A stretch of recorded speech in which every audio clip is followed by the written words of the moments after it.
বিসমিল্লাহির রহমানির রহিম। প্রিয় বুদাইকান্দি গ্রামবাসী, উজানচর ইউনিয়ন ও অত্র এলাকাবাসী, আপনাদের প্রতি আমার সালাম ও শুভেচ্ছা। আসসালামু আলাইকুম রহমতুল্লাহি আবরকাতুহু। 5 আগস্ট 2024 সারা বাংলাদেশে যখন রাজনৈতিক একটা পরিবর্তন ঘটছে, তখন দেশে অনেক কিছুই হয়েছে, আর হওয়াটাই স্বাভাবিক। যাক, ওই প্রসঙ্গে আমি বলবো না। 5 আগস্টের পর থেকে কিছু লোক, এই লোকগুলি কারা আমি ভিডিওর শেষ প্রান্তে বলবো। আমার পাশে লাগছে আমি অবৈধভাবে দুর্নীতি করে প্রচুর সয় সম্পত্তির মালিক হয়েছি। আমি আপনাদের সন্তান, আমি আপনাদের সাথে ছিলাম ছোট থেকে বড়, আমি গ্রামে ছিলাম। আমার ভালো মন্দ সব কিছু আপনারা জানেন। নতুন করে ঢোল বাইরাইয়া বলার কিছু নাই। একাধিক এই পত্রিকায় এবং এই ভিডিও ফুটেজে আমার অপকর্মের চিত্র তারা তুলে ধরছে। ভালো করছে। যারা বিশ্বাস করছেন তাদেরকে ধন্যবাদ, যারা না করছেন তাদেরকেও ধন্যবাদ। এখন আমি আমার নিজের মুখে আমার উন্নতির কিছু চিত্র তুলে ধরব। এখানে আমি যে কথাগুলি বলবো, এগুলি আপনাদের কাছে চ্যালেঞ্জ ছুড়ে দিলাম। যদি একটা কথা আমার মিথ্যা প্রমাণ করতে পারেন বা মিথ্যা হয়, আবার ভিডিওতে আমার জুতা আমার গালে মারবো এবং 10 লক্ষ টাকা আপনাকে আমি জরিমানা দিব না, আপনাদেরকে পুরস্কৃত করব। আপনারা জানেন 2001 সালে বিএনপি সরকার ক্ষমতা আসার পরে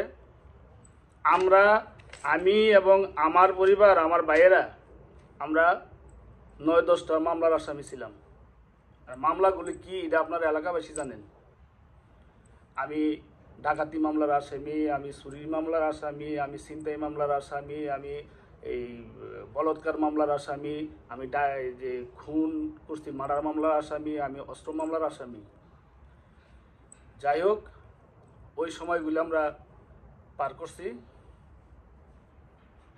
2001 সালে বিএনপি ক্ষমতা আসার পর থেকে আমি এক রাত্রের জন্য বাড়িতে থাকতে পারি নাই। আমি বিভিন্ন মেয়াদে কয়েক বছর জেল খাটছি, কয়েক বছর জেলে ছিলাম। 2010-এ আমি বাড়িতে আসার পরে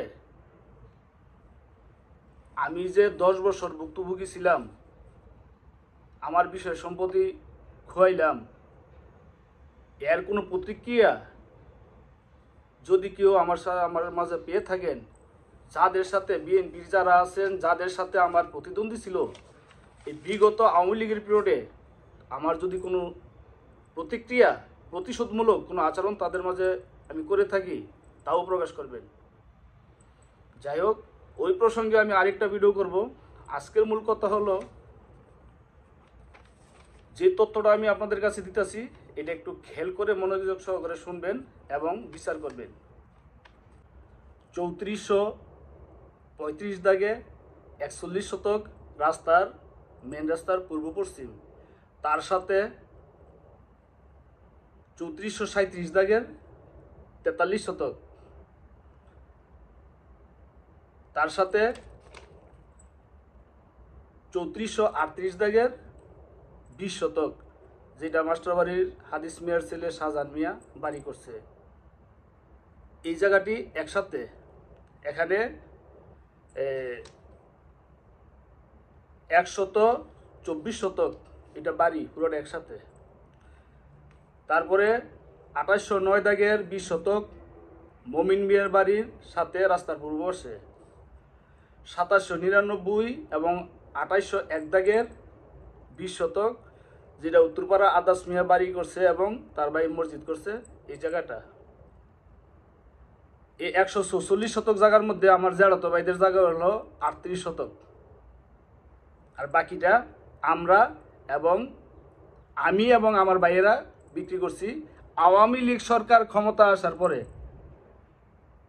এই জায়গাটার দাম এখন 4 কোটি টাকা। কাইসার চক খালফার 5.5 কোটি জায়গা বিক্রি করছি। 44 শতক আমাদের বাড়ির মতি দাদার ছেলে জালাল জনালেরা রাখছে। কাইসা আরেকটা জমিন 20 শতক, ওইটা আমাদের গ্রামের কাশু ব্যাপারী রাখছে। বাবনার চক ড্রেনের উত্তর পাশে 1.5 কানি 54 শতক, এটা উত্তরপাড়ার মান্নান মেয়ের ছেলে নজুবিল্লার রাখছে।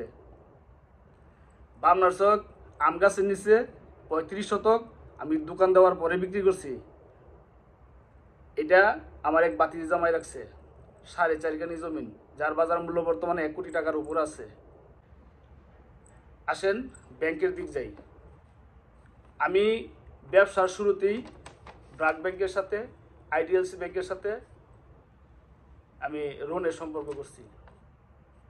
2023-24 ব্র্যাক ব্যাংক থেকে আমি প্রণোদনায় 50 লক্ষ এবং এই 8% ইন্টারেস্টে 35 লক্ষ, আইডিএলস থেকে 25 লক্ষ, আমার সিসি অ্যাকাউন্ট থেকে 16,60,000। এই টাকাগুলো উঠাইলাম কিসের জন্য? আমার খামারের জন্য এবং ব্যবসা অনেক বাকি পড়ে গেছে, ব্যবসা টিকে রাখার জন্য। তার সাথে আমি প্রাইমারি স্কুলের পূর্বে একটা জায়গা রাখছিলাম কয়েক বছর আগে, ওই জায়গাটা বিক্রি করছি 24 লক্ষ। এটা 24 সালের ঘটনা।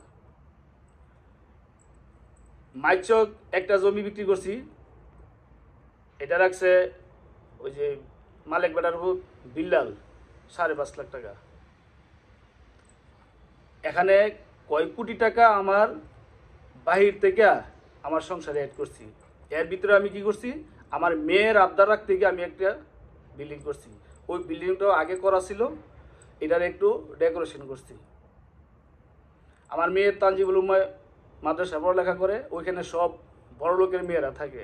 মেয়ে বাড়িতে আসলে তাদের সাথে ভিডিও কলে তার বন্ধুদের সাথে কথা বলতে পারে না। আমি টিনের ঘরে থাকি। টিনের ঘরে থাকার উদ্দেশ্য হলো, আমার যে টিনের ঘরটা, এই ঘরটা আমার 4 পুরুষের পূর্বের, আমার পূর্বপুরুষের স্মৃতি ধরে রাখার জন্য আমি এই টিনের ঘরে থাকতাম। মেয়ের আবদার রাখার জন্য বিল্ডিং করছি। এই বিল্ডিং দিয়ে, এই বাড়ি দেখিয়া সাংবাদিক নামের কলঙ্ক ফেন্সিকুর ফয়সাল আর ফাঁসাটা দালাল নাসির এই অপপ্রচার চালাইছে। আমার নাকি ব্যাংকে কয়েকশো কোটি টাকা আছে এবং ঢাকা বনশ্রীতে আমি কয়েকটা বাড়ি রাখছি।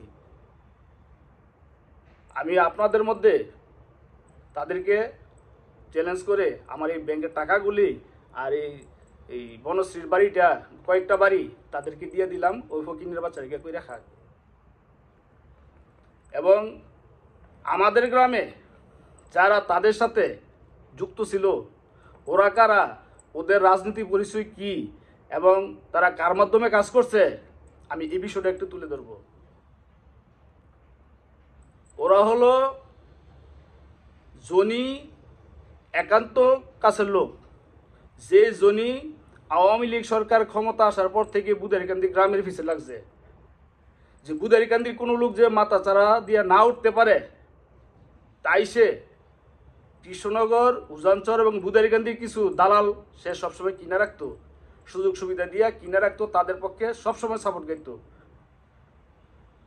আপনারা জানেন যে 2011 সালে যে ইউপি নির্বাচন হয়েছিল, এই ইউপি নির্বাচনের দলমত নির্বিশেষে সারা গ্রামের মানুষ কৃষ্ণনগর বুদারিকান্দির একক প্রার্থীর পক্ষে কাজ করছে। কিন্তু বুদারিকান্দির গ্রামের ভিতর থেকে এই নবীন মোদ্দানুর ইসলাম এবং তার ভাইয়েরা জরির পক্ষে কাজ করছে। এই নবী বর্তমান ওয়ার্ড কমিটির সাধারণ সম্পাদক এবং ইউনিয়ন কমিটির সহসভাপতি। তার আরেক বাতিজা সাবেক ছাত্রলীগের সহসভাপতি, উপজেলা ছাত্রলীগের। আর মোদ্দানুর ইসলাম সে সাবেক ইউনিয়ন আওয়ামী লীগের সাধারণ সম্পাদক, বর্তমান ইউনিয়ন আওয়ামী লীগের সহসভাপতি। তারা যে সবসময় জনির দালালি করে আইছে তার প্রমাণ কিন্তু আমি নিজে দিয়ে আইছি। আপনারা জানেন, জনির বাড়িতে তাদের এই অপকর্মের প্রতিবাদ করে ওইখানে তাদের সাথে আমরা অনেক কিছু করছি। আপনারা জানেন যে অনেক কিছু হয়েছে তা নিয়ে। গ্রামের এক তুচ্ছ ঘটনাকে ব্যাপক আকারে কেন্দ্র করে জনির বাড়ি পর্যন্ত নিয়েছিল। আমাদের গ্রামের বাতেন মেম্বার, খালে কমান্ডার, মাস্টারবাড়ি, মুক্তা সহ সব সাহেব সর্দারকে কয়েকবার বেজ্জিতি করার কারণে জনির বাড়িতে বিচার নিয়েছিল। ওই বিচারের মধ্যে সে উল্টাপাল্টা করাতে কিন্তু তার বিচারের মধ্যে চর্থাপড়া মারছিলাম। জনির ইন্ধনে যারা বিগত বছর গ্রামের বিপক্ষে বা আমাদের বিপক্ষে করেছে, এই 5 আগস্টের পর থেকে ওই লোকগুলি এখন জনিরে সাইডে দিয়া বাঞ্ছারামপুরের মাস্তান ধরছে। বাঞ্ছারামপুরের মাস্তান বাহিনী মোল্লাবাড়ির ইমান আলী সহ আরও কয়েকজন আছে, তাদেরকে দিয়া এবং সাংবাদিকদেরকে দিয়া আমার কাছ থেকে মোটা অঙ্কের টাকা আদায় করব এবং তারা এটা মানে এই কমিশনে বাগবাটোয়ারা করে নিব। নবী একটা ভিডিওতে সাক্ষী দিছে যে আমার কিছু ছিল না, আমি জেলেতে আইছি, আমি খাইতাম পাইছি না। এর কথার জবটা আমি ওইভাবে দিব না, কারণ এই জোলার বাচ্চা জোলায় জানি কি এর নিজের খবর তো এর নিজের কাছে নাই। এই জোলার বাচ্চারা আইলার ভিতরা জন্মের পরে বড় হয়েছে ডগুরিফার কল্যাণপুরের খাটির পারে, ওইখানে ওসা আলতা বাইয়া বড় হয়েছে। তো এরা অন্যের ব্যাপারে আর কি বলবো, কি জানে। এরা কয়েকটা ভিডিওতে প্রকাশ করছে, আমার ভিডিওর শেষ পর্যন্ত একটা ফুটেজ দেবো। মোহাম্মদ ইসলাম ফেসবুকে দিছে এবং থানায় একটা অভিযোগ দিছিল, ওইখানেও একটা ফর্ম আছে। ওই ফর্মটার মধ্যে লেখছে কি, আমি অন্যের জায়গা দখল করি এবং বিক্রি করি, আমি অন্যের জায়গা দখল করে ভোগ দখল করি, অনেক জায়গা জমি। তো এটাও আমি চ্যালেঞ্জ করছি যে আমাদের যে বসত বাড়ি, এই বাড়িটা 120 শতকের উপরে, আমরা 3 ভাই থাকি। এই জায়গাটার ভিতরে যদি 1 শতক জায়গা খাস অথবা দখল দেখাইতে পারে, তাহলে ওই যে আমার পূর্বের শর্ত 10 লক্ষ টাকা পুরস্কার। এই বাড়িটা সম্পূর্ণ আমার অষ্টম পূর্বপুরুষের প্রত্যেক আমরা মালিক হয়েছি। আমরা কোনো অংশীদার থেকে ওয়ারিশ থেকে কিনা একটু বাড়াইছি, আর বাকিটা আমাদের নিজের ওয়ারিশ সূত্রে আমরা মালিক। ভোগ দখল এবং খাস দখলদারি তোদের রক্তের অভ্যাস। তোদের কাছে দেখ যে কত ভোগ দখলের জায়গা আছে। কল্যাণপুরে বিল তোরা দখল করে খাইতি, ওই জায়গা তোরা 50 বছর খাওয়ার পরে আদাস মিয়ায় কিনছে বা অন্য অন্য লোকেরা কিনছে, কিন্তু 20 বছর যাবৎ তোরা তাদেরকে দখলে যাইতে দেস না। আজকে 20 বছর যাবৎ প্রতি বছর মারামারি গাইয়ে করস এই দখলের জায়গা লইয়া, অথচ তোরা এখানে কোনো কিছু না, তখন দখল ছাড়া কিছু কাগজপত্র নাই। তারপরেও তারা এই অরিজিনাল মালিকরা তাদেরকে জমি নাইতে দেস না। প্রিয় দর্শক, আমার কথাগুলির মধ্যে ভুল ত্রুটি থাকলে ক্ষমা করবেন, আর যদি মিথ্যা বলে থাকি ক্ষমা করবেন না। আমি আবারও এই প্রসঙ্গে ভিডিও নিয়ে আসবো। সাথে থাকার জন্য ধন্যবাদ। আল্লাহ হাফেজ।